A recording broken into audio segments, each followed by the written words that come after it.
Assalomualaikum, hurmatli obunachilar. Assalomualaikum. Yüzelen çözüm bottuk degan.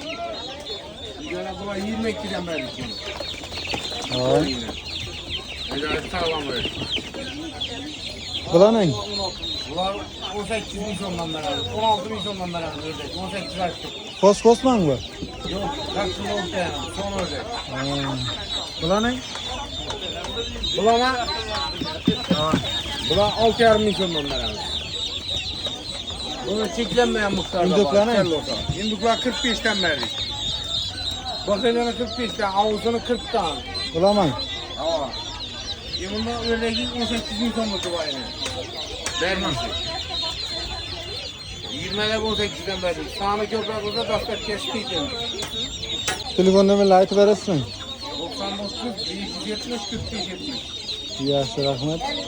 Xo'rozlar narxini chizim bo'ldi aga. Assalomu alaykum. 180. Hammasi men. Yarzallar bo'lmang, bilan chizim. Topla 120'den. O'rdaklaning. 80'den. Yaxshi, rahmat. Assalomu alaykum. Bular vaqat chizim ekan. 18 20-30 algan odam arzon raqat berasizmi?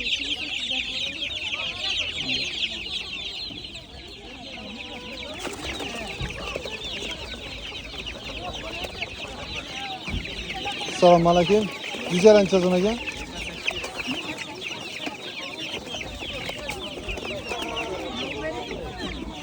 Assalomu alaykum. Güzel vaqat chizim ekan.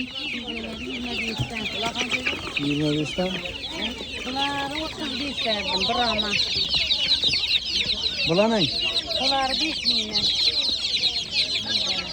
Obunachilar gelip yurib olaverasizlar. Bu keyifler çıkar verirken Assalomu alaykum. Ördekler vaqat chizim ekan. 180'den.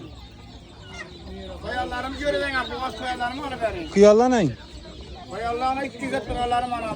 2 buğazı var, 2 erkeki var.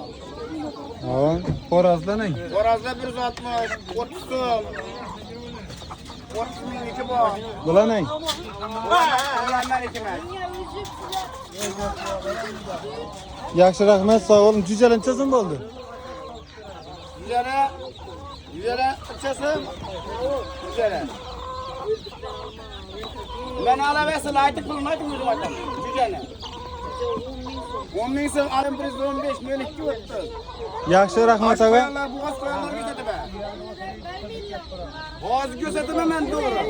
Bo'g'oz qiyollar bor ekan, kelaverasizlar. Geliş veriledi. Ishag'amizda. Bravo. Boğazı çıkarı be, yaxşı mı? Bo'ldi, aga. Yaxshi, rahmat, sog' bo'ling. Halk görsün beni. Bo'ldi.